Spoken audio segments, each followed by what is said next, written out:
Hello people, so I just finished the free demo of Lies of P, a new Souls-like that's coming this September and has recently gotten some good hype. This is a new game. This video is my quick reaction on the demo. From the very first moment, it's extremely obvious that the game is heavily inspired by Bloodborne. Just like Bloodborne, the game begins with a protagonist wearing a white shirt waking up inside a room. Well, you got me interested, okay? It's got all sorts of Soulsborne elements like fast-paced, stamina-based combat, lamps aka bonfires, the ability to teleport from bonfire to bonfire, collecting souls, here called ergo, upon killing enemies, using these ergos to level up your stats, upgrading weapons or buying new ones, sneak attack,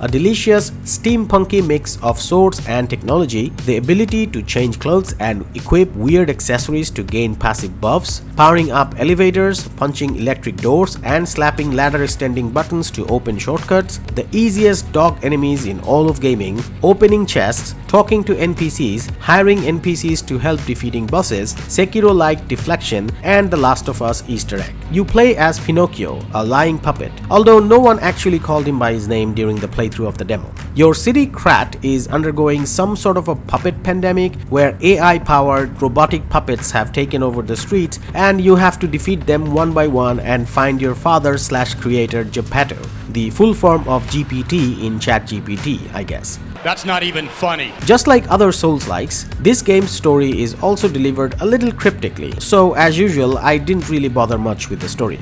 Not my problem, son. Interestingly, another Souls-like from last year, Still Rising, also featured a puppet-looking robotic protagonist in a world with very similar steampunky aesthetics and similarly puppet/robot-looking enemies. Like I give a shit. As expected, the combat of Lies of P is similarly fast-paced as Bloodborne, but unlike other Souls-likes, each strike of your weapon costs very little stamina, so even without upgrading my stamina stat, I almost never felt worried about depleting my stamina bar during combat with regular enemies. Therefore, it felt like stamina had very little impact during moment-to-moment combat, and only during the boss fights I had to be conscious of stamina management at all. As a Souls-like, I would call this a bit of a flaw of the combat design, and hope they fix it before the full release. This is a mistake. Overall, the combat felt much easier than FromSoft games, and although the visual design of the bosses were pretty stunning, they had a very limited, predictable moveset. So it took only a couple of attempts to read their predictable pattern of strikes and punish them easily. They rarely, if ever, deviated from their usual chain of attacks, so the general sense of tension and dread that you feel during a typical FromSoft boss is pretty much non-existent here. Of course, same goes for the regular enemies as well. Yes, I can see that. Along with Bloodborne's stamina-based combat, this game also includes a Sekiro-like deflection system. If you hold the block button while the enemy attacks you, you'll lose a little less health than usual. But if you can time it right and execute a perfect parry, your stamina bar would take the hit instead of your health. This deflection system works, but I found it a tad bit janky and nowhere near as fun as Sekiro. Me too. It seems like the lying ability of the protagonist would have some impact on the story and side quests. You are given the ability to tell the truth or lie during the main mission and a small side quest that you can find in this demo. Side questing is again dealt very similarly to Bloodborne. Even the one side quest I was able to find in this demo takes place outside a window, just like one of the earlier side quests of Bloodborne. You think you could steal from us and just walk away? For a demo, this was longer than I expected, and it succeeds to give you a pretty good idea about the game, enough for you to be able to decide whether to pre-order this or not. It contains 3 bosses with dedicated life bars and a few different areas for you to explore, all of which are obviously heavily inspired by Bloodborne, even in terms of enemy placement. You have any idea who you're stealing from? Of course, the scope and scale of this game is much smaller than Bloodborne. This is a AA game after all, but seeing that the possibility for a Bloodborne PC port is basically zero, and so far there being no news of a Bloodborne 2, this game can clearly quench your thirst for some Bloodborne blood.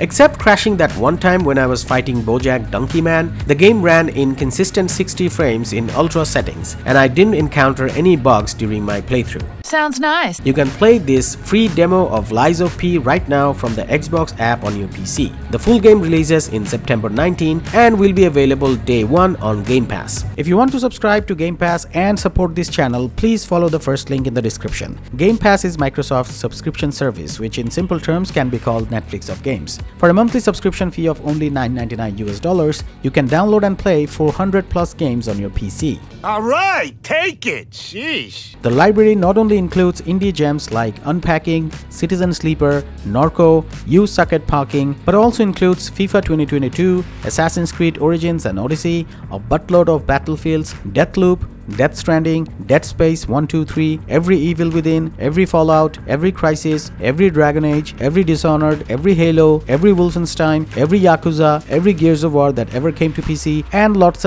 of other mainstream AAA titles. Wow, that's beautiful. Also, games like Wulong Fallen Dynasty, Hi-Fi Rush, High on Life, Scorn, etc. are available on Game Pass on the first day of their official release. Even the highly anticipated Starfield will be available on Game Pass on day 1, meaning you can play a full $60 or $70 game for just $9.99 on the day of its release, plus any of the 400 plus games that are accessible to you throughout the duration of your subscription.